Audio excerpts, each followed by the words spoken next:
I'm Tim, the Brand Weaver, and this is Branding for Breweries, the podcast that helps you grow your brewery, build a better brand, and connect with more drinkers. Each week, I'm joined by the brightest minds in the beer world, sharing practical tips to help your brewery stand out and sell more beer. Let's get stuck in. What up, 24-hour party people? 'Tis I, Tim, the Brand Weaver, and you are listening to Branding for Breweries. Quick question, is anyone sick of that intro now? Because that's the thing I just keep on saying, and I know it's already been repeated. I maybe need to change it up in the new year. Anyway, nonetheless, thank you everyone for dialing in, for joining, for listening now, or indeed in the future, or potentially the past, if that works, if I were talking from the future. But let's not overcomplicate things. Ladies and gentlemen, boys and girls, I am joined by the phenomenal Roger T, Managing Director of Kirkstall Brewery, previous co-owner of Mash Gang, to talk about an interesting topic that no one's really come onto the show to chat about before, and that is the business behind the brand. Because Roger and I have spoken in the background, we've been chatting about what he's doing over at Kirkstall, what he helped with at Mash Gang, and I was like, there is so much we need to unpack here. But that's enough of me rabbiting on. Let's bring Roger into the chat. Let's have a good old chinwag, and let's hope that Roger can shine some light on the business aspect of the brand. Everyone, welcome to the stage, Mr. Roger. Hello. Morning, mate. You all right? Yeah, I'm good, thanks. How are you? Try to mirror your energy there. No one can match it, though. Dude, it's the energy, and as I said, it is the aggressive amount of espresso that I pumped into my veins this morning. So if I just start to dip quite rapidly afterwards, I'm just handing over to you, man. Okay, you got it. Pick up, yeah. Yeah, wicked. Roger, for those people who don't know who you are, what your history has been, beyond what I just said in that intro, would you mind giving your own version of your backstory, please, mate? Yeah, okay. I am an accountant by trade. As far as accountants go, I'm on the more fun end, but that's not a high end of fun anyway. So yeah, that's kind of where I spent most of my early career, doing sort of various finance roles, worked my way through various industries, and got myself to being sort of a number one in finance. I always had this sort of passion for craft beer, from sort of 2012 onwards. Did a bit of brewing a bucket at uni as well to get me into that, at the start of the craze. But I always wanted to be part of the beer scene, and really work in a brewery, but it was never really happening for me. And then somehow, in ways that I'm sure we'll delve into in this, I fell into being a part of Mash Gang, and part of that scene. Had the best time doing that, and then we sold, and then I was out of the scene then, but it was pretty short-lived. And then I found myself with the opportunity to join Kirkstall as managing director and stepping away from that sort of finance role that I had held, but I'd always craved to be that managing director, leader at the top sort of role. So that's what I'm doing now. I am 4 or 5 months into that, so still pretty early, but really, really glad to be back in the scene, and loving it so far. Yeah. Amazing. It's an exciting journey, and two very different brands as well, like going Mash Gang to Kirkstall. There's a lot of nuance between the two, I should imagine, that we need to unpack between that. Yeah, there is a lot of difference between them. So I'm just trying to think, like, are you the first managing director I've had on the show beyond marketing and head of brand? But the reason is because it is that structure piece that you brought to Mash Gang, and I assume that's what you're trying to bring to Kirkstall as well. But my big worry is, does structure come at the cost of creativity? Like, do you have to lock stuff in where you can't be that wild, bold, creative brand anymore? Or can you, find that balance? Roger, tell me, is it possible? I have to say yes, because otherwise, I'm out of a job, I think. I think you're right, it's two very different businesses where, between Kirkstall and Mash Gang. Kirkstall is a well-established business that's been going on for a number of years and has grown to quite a large level really in the UK, whereas Mash Gang was a startup business, highly creative, high growth, very rough around the edges. And there's two different treatments for that, but I think both are the same, that actually you can really harness and leverage your creativity with some structure. I think growth in any business brings a level of complexity, whether we like it or not. And in an ideal world, we keep our businesses as simple as possible. But the reality is, the more you do, the more complexity there's going to be. The more complexity that you get as well, in my opinion, the more time you spend fighting fires until you have that structure in place.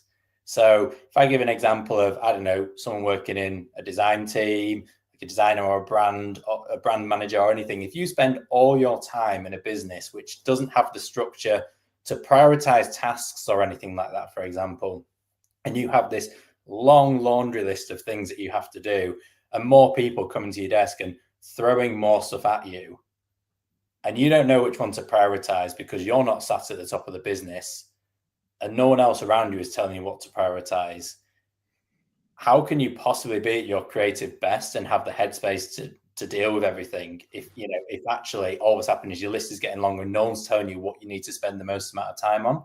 I think that's a really good example of where structure is needed. So maybe a structure that you put in there would be, okay, there's now a request system for if you then want some design work doing. This, it works probably more in a larger brewery, but it can be applicable in any brewery, especially if you're small and you have an external design agency. They'll probably be asking for this sort of thing anyway. You have to then it gets triaged. So it says, right, well, how much of a priority is this? And then it gets put in an order in your list, and you know what you're attacking first. And it's saying, right, I can spend this much time on this because I know this has to be done by this time, and this is the highest importance. So it's not introducing like loads and loads of red tape and bureaucracy. It's introducing simple and light structures. And when I started at Kirkstall, I'm sure James, our design lead, won't mind me saying this, but actually, I kind of got brought up to the front in like a town hall situation in front of people. It's made clear that I'm here to try and introduce a bit more structure because that's what I do, because I'm a boring accountant and that's what I love, right? But everyone needs boring accountants, and it'll help us harness the growth that we've experienced over the last few years in particular, and help us kick forwards. And one question that came was from James, our designer, saying, when you say structure, what exactly does that mean? But I'd like to think, that actually that's something that has been good for us, really, and it's something we're still working on. But I think people are responding well so far to just a bit more of the structure that we are putting in, so we do start acting like a bit more of a developed and grown up business that we really are at Kirkstall now.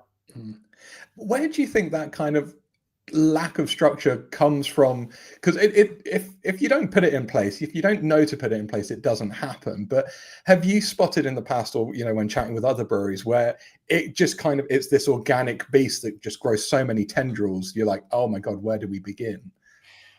Yeah, I mean you see it a lot in businesses that have really grown a lot over quite a short space of time, and you have, again, a lot of businesses where you've sort of just added a lot of people into the mix as well to keep up with the growth, but never really defined what people are doing as well.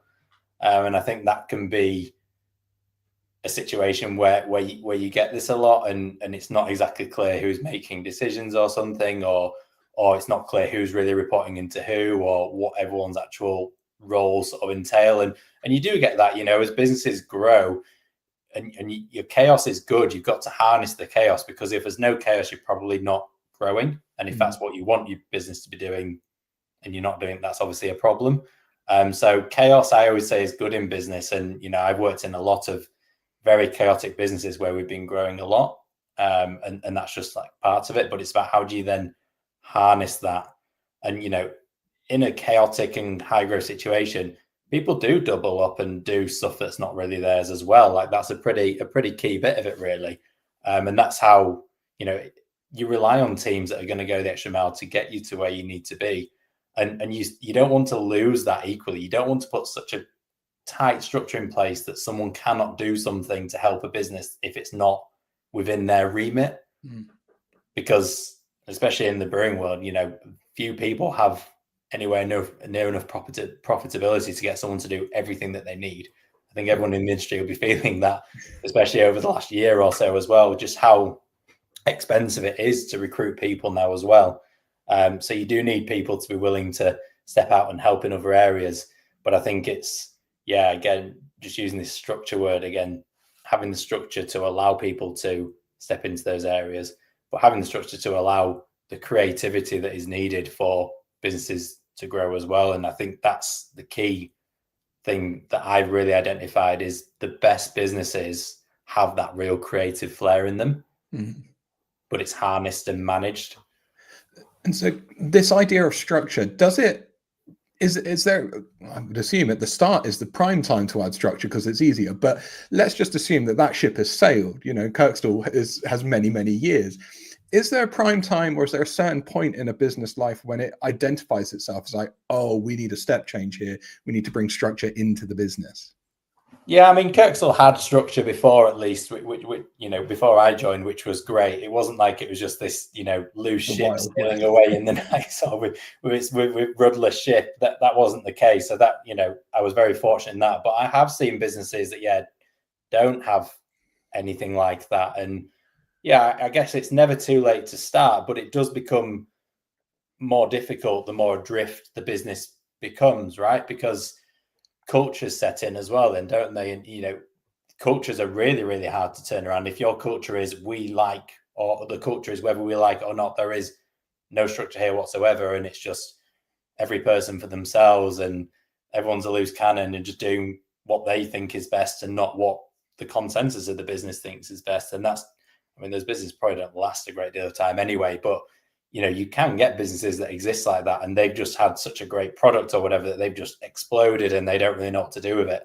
You still can fix it. It just takes longer. And I think, it takes a certain type of person to endure that pain as well. I wouldn't want to touch, like, for sure, like, because it'd just be, beyond the stress levels required. But, I think some people specialize in going in and turning businesses around, don't they? Being the fixer. As long as they've got that soundtrack, that kind of like 80s funk soundtrack. That's right. Yeah. You put Eye of a Tiger on and just go for it. Just embrace it. So, like, if we take a hypothetical brewery that they kind of go, well, it was spawned on passion and we love creating the beer and we'd love to do a bit more. We'd love to grow. Have you got any like key things where you're like, okay, if you need to get some structure around this, creativity, brand marketing has got to be one of them. But what are like the top areas you would encourage brewery owners and people within breweries to be looking at when it comes to forming these structures? Yeah, well, I think defining, I think you've got to have a definition of where you want to go as well. I think you've got to have a sort of a mission of what it is that you're trying to achieve. So you're clear. I think having a designated leadership team that can keep the consistent approach to that is key, because consistency is so key with brand, as it is with everything in business. So you need to define where you're going, and then you need to have a team of people, or even if it's a small business, fine, just one person, but one person who is clear on what that sort of North Star is for the brand and the company, and keeps everyone on that track, and is monitoring and ensuring that is where sort of the business is traveling. It needs focus, basically. But you need to, if you're this really passionate and creative business, you can't lose what the business is about as well. You can't just, I wouldn't recommend anyone just overnight changes what a business is. It's hard. I don't think it really works that way. I think you've got to stay true to what the business has become and what has led the business to get to where it is. And that, like you say, like passion, you really don't want to trade passion for much in your business. You kind of need it. You need people to really believe in it. So you don't want to change too much, but I think it is really just having at least one or a group of people that are designated to understand what the mission of the business is. Spread that word so everyone in the business ideally knows what it is as well, but at least I hate using the word controls because it sounds like it's not creative, and it's obviously not, but controls and processes at a light level that will allow people to travel in the same direction. That makes sense. Because does that mean, like, so you've got I love the North Star reference because I use that a lot as well. But you've got your North Star, you've got your singular or team who know at the very, very top what that means. But then is it a case of going for those people below? It's like, right, but this is your responsibility in your department to help us get there.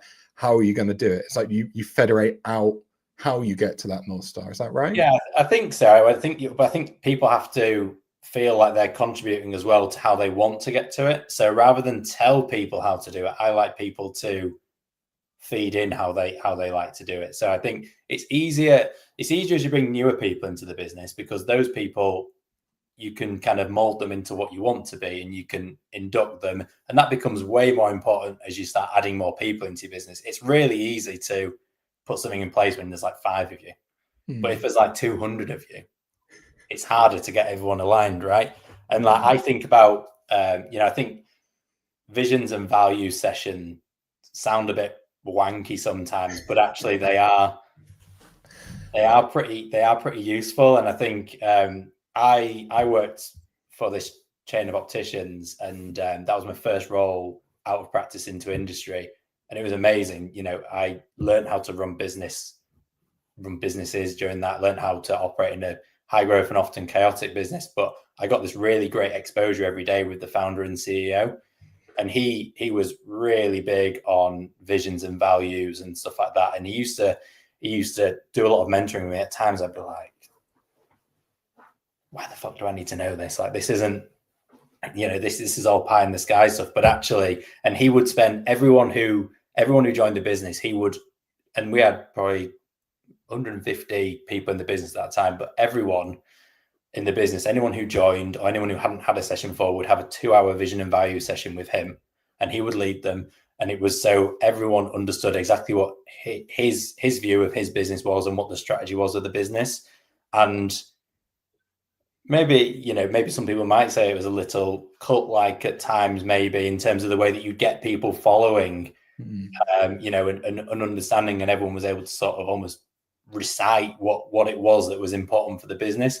But as I've sort of moved away from that business and moved further on in my career, I often find myself quoting things that he said that used to drive me insane, and think, oh God, that's where I am now. But I often find myself implementing things that he did as well, because he was such a great example of how to create a brand, but B, how you get people to follow that as well. And, we talk a lot about, we'll go on to this with Mash Gang, we used to say it's not a cult, it's a gang, but the more we said that, the more culty it became. People started to follow.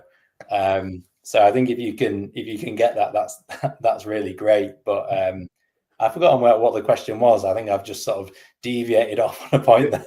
No, it was about how you what areas of structure do you bring into a brand? But like you say, and I completely agree with you, having visions, values, or brand pillars, or whatever you might want to call them, they come in different definitions. They only are useful if you continue to use them and continue to reference and measure against them, versus, like you say, just a PDF that's been stuck on a hard drive because it was a corporate process you had to do for team building. Absolutely, yeah. And I think investment in people is a really big part of that. And it can feel costly to do that sometimes, but having people who have experience with investing in people really contributes to the culture, and that then contributes towards the consistency throughout the business. So we've hired a head of people and culture now, which is a role that's already paying dividends, because all of a sudden, we have a dedicated resource to making sure that people in the business, have someone they can turn to, who sort of owns the culture in the business and is really focusing on our people and doing what's right for our people to develop our people as well, which is a really, really big part of what we're trying to achieve as a business, be it brand consistency, message consistency, or general growth and achievement of the business. Yeah, they all sit hand in hand, though. Like you say, it all drives towards that North Star, and it gets you to that point. Big shout out for anyone who is listening at the moment, and people are saying hi in the chat window. So hello, people. Thanks for joining us in.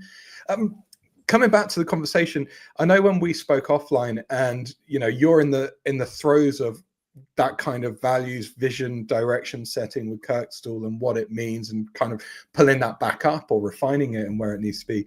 But you use the term modern heritage. Yeah. Like, what does that mean in practice, though, for a brand like Kirkstall? Like, how do you define that? Yeah, it's a term that I coin quite a lot, and it's something that I keep coming back to. For me, modern heritage. So a brand like Kirkstall, we have our roots quite deep in history, and we kind of lean into that quite a lot. So we talk about the abbey and the monks that were brewing there, back in the day, and we use some of their recipes now, and that's going back hundreds of years. And then Kirkstall was also, reborn as a brewery a bit later on, and then went away, and we've sort of brought it back, and we really lean into that. So I think for me, it's acknowledging the deep roots that our business has, and the more traditional roots that the business has. But it's not living in the past. We're not trying to be this really old school, everything's done traditional sort of brewery. We are trying to present things in a contemporary manner. So if you think about our biggest selling beer is Three Swords, which is a cask beer, right? And if you look at the design that we have for that, the design is quite a traditional design. But the beer itself is actually made with more modern American hops, for example. So you get this more modern take on cask beer, which is really popular. It's really fresh. And that's what's driven a lot of its success. But it also plays on the fact that it's sort of badged up as quite a traditional and heritage beer. The Three Swords is a really big part of sort of the Kirkstall history and heritage. And that it was like the Three Swords were sort of on the emblems and the coat of arms for old Kirkstall back in the day. So it kind of plays on that. And I think we have occasions. So we have occasions where we'll double down on our heritage. So we have our traditional prize ales that we do, and our great exhibition of beer that we sort of do as an event every year. And we will really, really dig down into the archives and find some really cool old pump clips, and we'll everything there will be, this is real, this is pure tradition that we're doing here. But then we'll also do more modern stuff. So we obviously have our keg and our can range, and keg and can by its invention is a more modern concept, right? And it's the branding within those. It's really key that there's still a bit of a nod back to the tradition and the heritage, and that probably mostly comes from within sort of the K lookup that we have, which is a bit more traditional. But the beers themselves in that style that we do are more modern beers, and that's us sort of leaning more into the more contemporary side of things. So we kind of offer things across the sort of spectrum at Kirkstall. But I think the balance position that we have is, it's more of a more contemporary modern offering, but with a nod to our historic roots, but not purely playing off and everything has to be traditional. That's our sort of standard position on when we do something. That's the foundation for it. And I'm curious to know how much of that inspiration or how to position and structure you've been able to pull and was influenced by what you did with Mash Gang, because like you say, it's not a cult, it's a gang. I've heard Jordan describe the brand as like, if it were a party, you would have turned up and it would have already been absolute chaos before you've even walked through the door. So what did you learn during your time at Mash Gang where you've gone, right, I see what we've done here, or this is what I brought in, and we now need to bring this into Kirkstall? Because it's two very different brands, well, from a public perception anyway. Yeah, I think so. I mean, what they're producing, very, very different. The branding, very, very different on them. I think the Mash Gang thing was really interesting, because I think why Mash Gang did well was because it was authentic. And what you saw with Mash Gang was what you got. And I wasn't there from the very start. I joined after about a year, just before we really went on the big growth sort of growth curve that we did. And I don't think that was anything to do with me joining. I think it was just the way that things went. But I think everything was really authentic, and it was pretty much just a group of 4 or 5 people saying what they thought was cool and going off and doing it, and doing what we thought we'd like, and therefore we thought other people would like. And we did some mad shit as well. We did things that were out there, and that was really great, things that got us noticed. And I think those are the sort of things that probably wouldn't work as well at Kirkstall. We do some stuff that stands out there, but not to the extent that Mashgang did. It's a very different thing to that. But I think the lesson on authenticity is really key, and I think that's something that we really try to be at Kirkstall. Is, you know, we're not trying to pretend to be someone else. We're just doing what we think is what we like and what others will therefore like. I think the thing with Mashgang, you know, I wanted to be involved because I thought it was cool, because I was this 30-odd-year-old accountant dad at home who found this beer with a cool skeleton on the side of it, and I wanted to be part of that. So when I had the opportunity, I was jumping at it basically, and I really like, and I think people really liked that.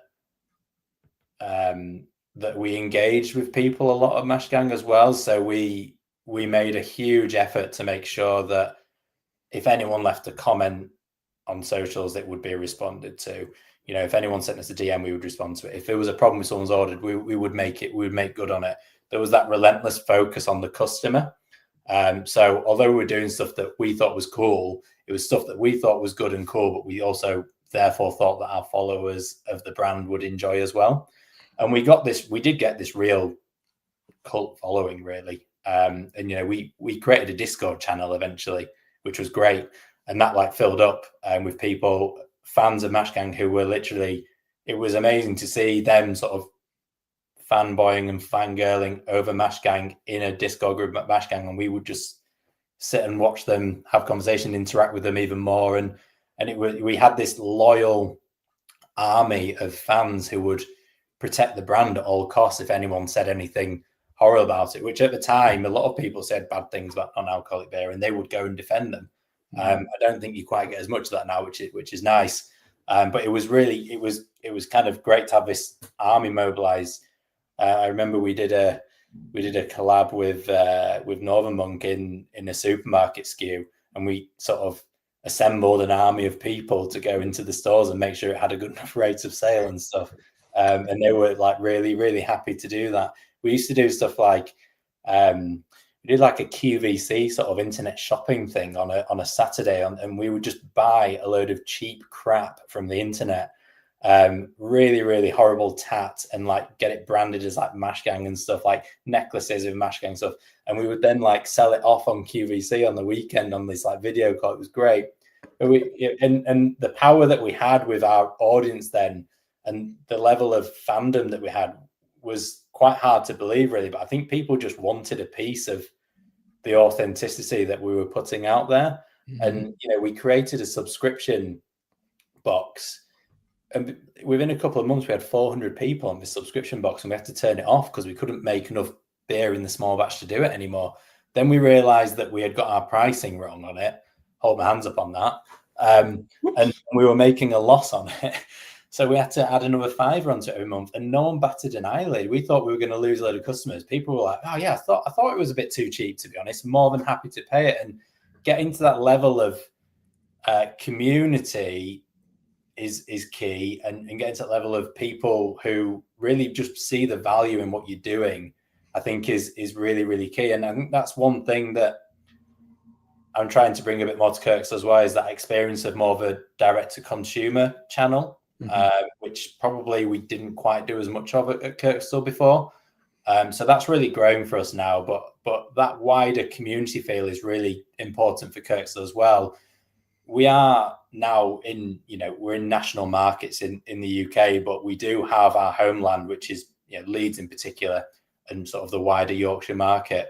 And I think that's a really good platform to build a community on. And that community definitely exists. There are, similar to Mashgang, there is a lot of people in the Leeds market who are really passionate about Kirkstall, and rightly so, because the beer is fantastic.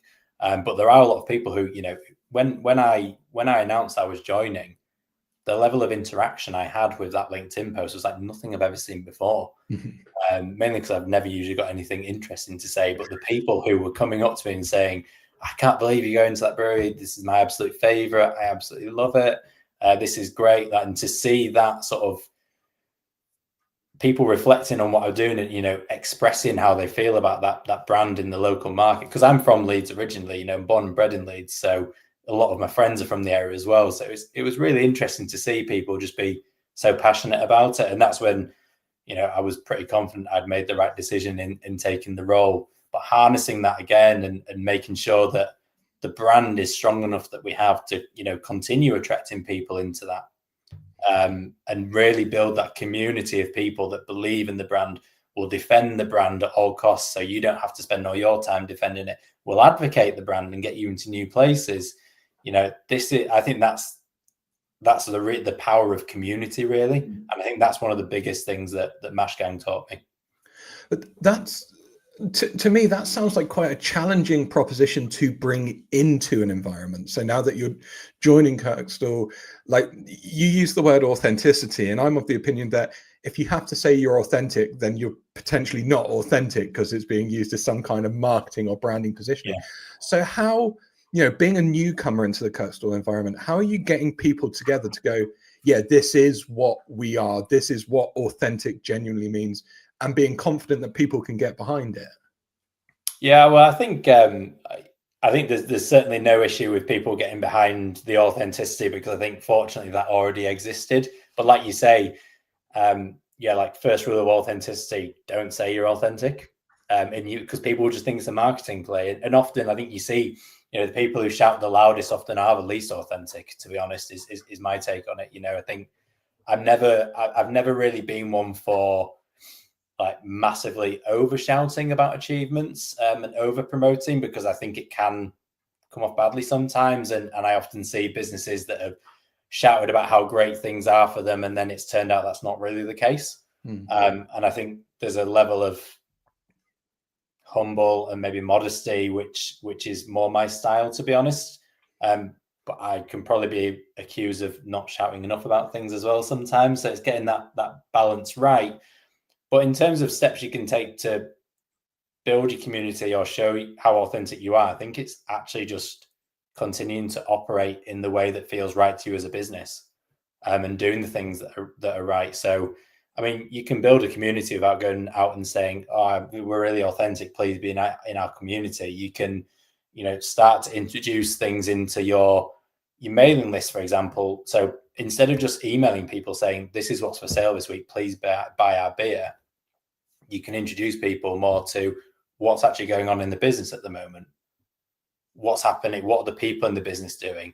If you're interested in it, read this bit. This is what we've been doing recently. And again, that's something that was done really well at Mashgang. The mailing list wasn't just please buy our beer. It was, here's a look into our lives, sort of thing. And I think people sort of felt like, and I certainly did before I joined, and I was just a customer and a fan.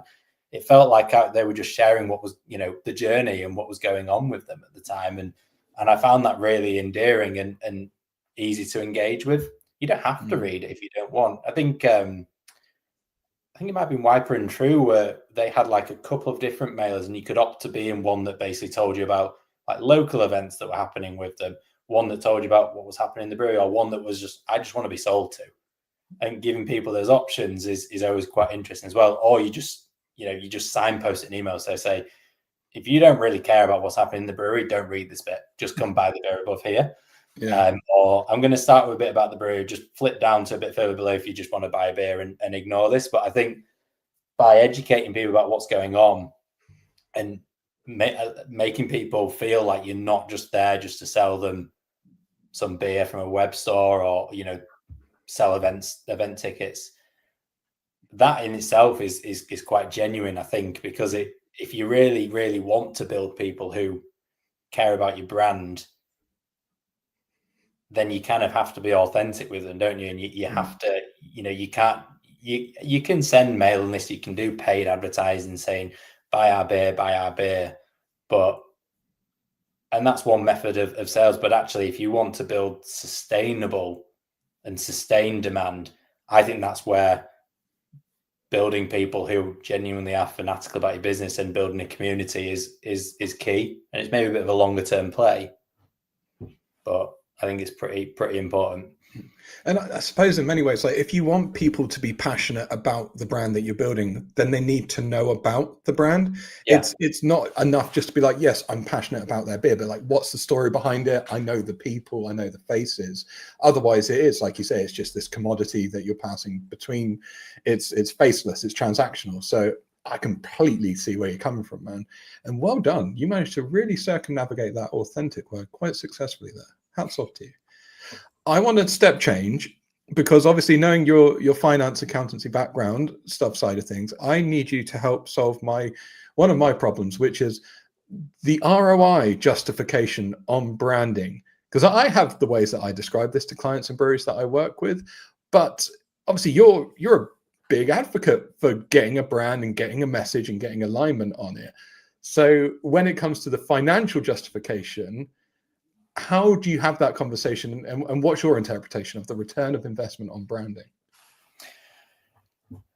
It's difficult. Brand is intangible. It's quite hard to measure, really. And as someone who has worked in a marketing agency before and sort of been on that side of a table where we're having to tell clients like, you can't exactly measure this, to being the accountant early in my career who would question all marketing spend because I didn't really understand it at the time and be like, how can we possibly be spending that? Now, spoiler alert, some of it we definitely shouldn't have been spending actually, but some, I was looking for, well, what's my return on that? In pounds and pence, what am I getting back for that? But you can't measure. It's really hard to measure unless you're a massive, massive brand and you're willing to spend a lot of money on it. I think it's quite hard to measure what sales are coming from your brand because it's not like you're asking everyone who buys from you, or what, why are you buying this beer? Oh, because I really like your brand. That's not how it works. And for example, if I do some paid advertising, but I've also spent some money on brand, and someone sees my paid advert, but because of my brand, they recognize me, and then they go through the paid advert, what am I attributing that to? I'm attributing that to paid, but actually, and this is a problem, I'm going off on a tangent on paid here. I'll just come back. You loop it back around. A lot of paid is actually work you've done elsewhere, but converting. But I think what can you do? I mean, brand, I always think of brand as sort of like the moat that you're building around your business to protect it. So, as long as you spend in the right areas, but the deeper and wider you can build that, the more protected you are. But how do you measure what you're getting back from that is very, very difficult. I think the flip of that, I say, is you're better off having, if you can, hire someone with experience in that area who's done that before, knows sort of what lands well. Now, they can't necessarily tell you what returns well, because I don't think anyone really can easily define what an ROI in a brand is. But someone who knows that, I've done this before, it didn't work. I've done this before, it worked really well. If you can't afford to have someone full time, get someone external in. If you can't afford that, though, time. The thing about ROI is investment is not just financial in your brand. Like, actually, probably your biggest investment piece is time. Mm-hmm. And that's the other reason why you can't necessarily look at your return, because anyone can actually spend time on their business and on their brand. So you can spend time responding to, even if you're a one-man band, you can spend your time responding to every follower that you gain on social media, creating a mailing list and emailing them, looking at your sort of return customers and doing things for them. Anyone can do those sort of things, making sure that you've got consistent brand guidelines. Any one-man business, one woman business can do that. And that's still investing time. It's not necessarily money. You can still build brand without spending money on it. But you can also start to look at non-financial measures to look at your return as well. So I guess you could look at track signs of brand health. So are your followers growing on social media, for example? You can look at your cohort analysis if you're using Shopify or other platforms to see how many of your customers are actually returning customers. Are you getting a lot of first-time customers? If you're using paid, strip out your paid. Is your organic demand going up or down? That's usually a good sign of your brand. How much direct traffic are you getting onto your website at the moment? Where is that? Where is your traffic coming from? I think there's a lot of different things that you can sort of do. Like how much are you relying on promoting and discounting to move the needle in your business? I think all of those are quite, like, if you understand what drives those and the interaction with brand on those things, I think you can look at those metrics for if your brand is traveling in the right direction or not. And I think that's probably a better reflection of the ROI on it, even if it's not, pounds and pence and a payback period over a period of time. And brand obviously doesn't happen overnight as well. It's a continuously growing thing.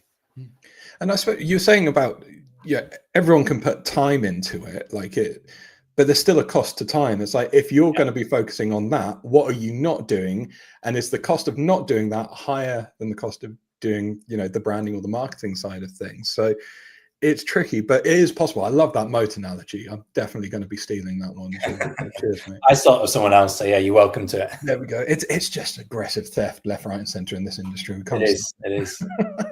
I think it's worth saying though, Tim, as well, that having gone through a business sale myself, brand is one of those things that really is taken into account. And if you are looking to sell your business, brand is a really big multiplier on your valuation of your business as well. Like, you can look at the financials of it, but actually there is a lot to be added into sort of the formula for how much anyone's willing to buy your business for, should you be so inclined to sell it. That brand really factors heavily into that.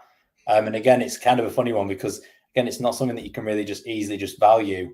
But a stronger brand, and if you can prove that you've got stronger metrics versus competitors and stuff like that, that will drive the valuation of your business up as well. I think there's the soundbite for the show right there. I'll steal that one. That's great.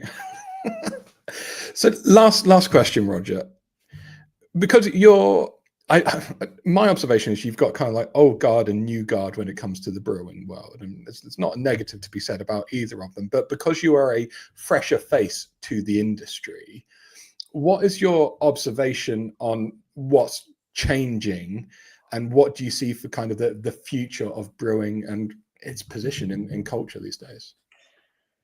Yeah, I think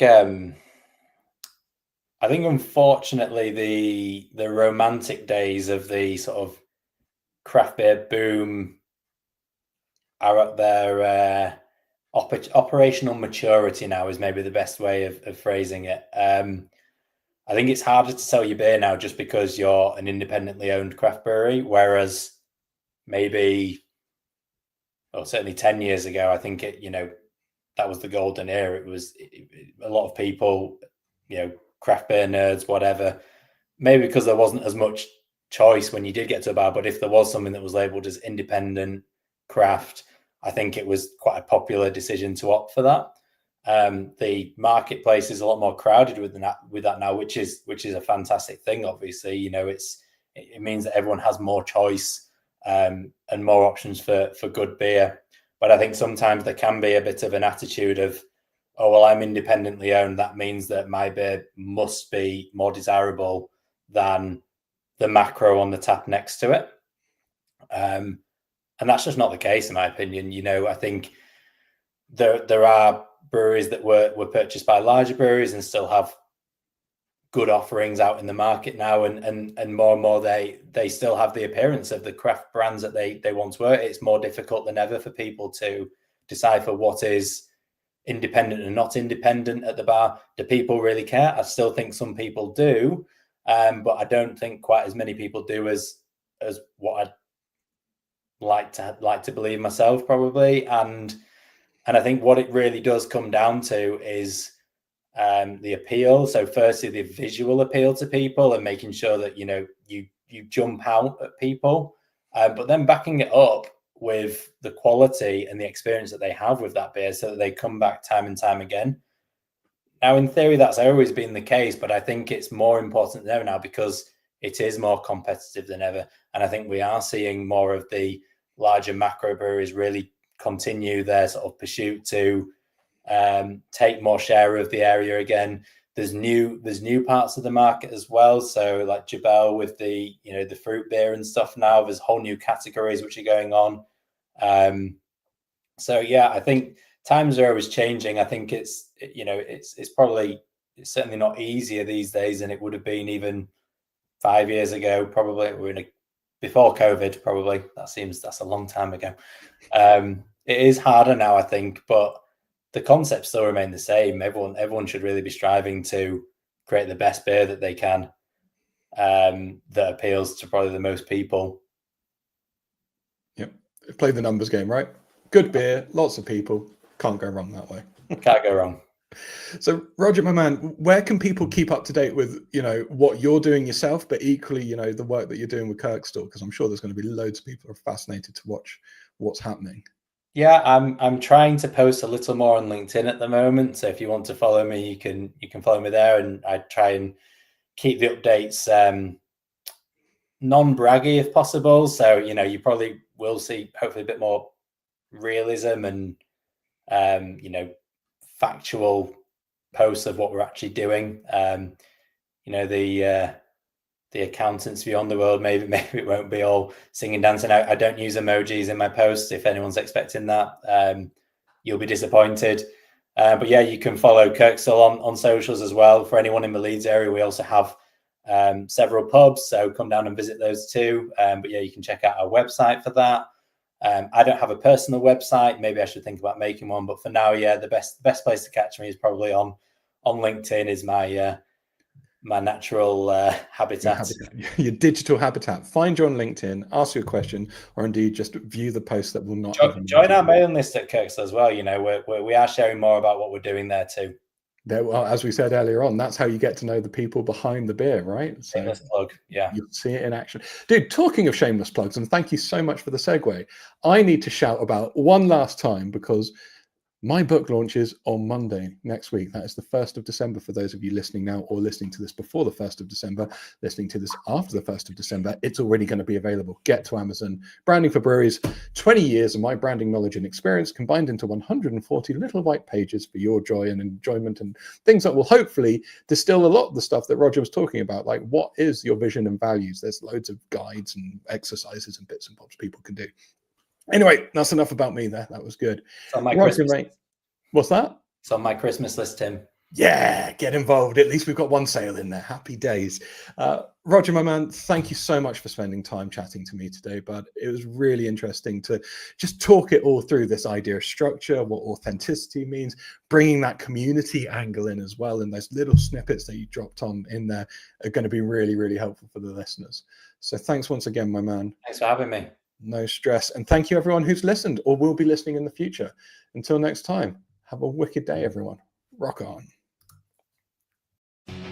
That's a wrap on this week's episode of Branding for Breweries. If you got something great from it, hit follow, like, and subscribe on your favorite streaming app. Or even better, leave a review, share it with your brewery pals, or get in touch, because I want to chat to you. Rock on!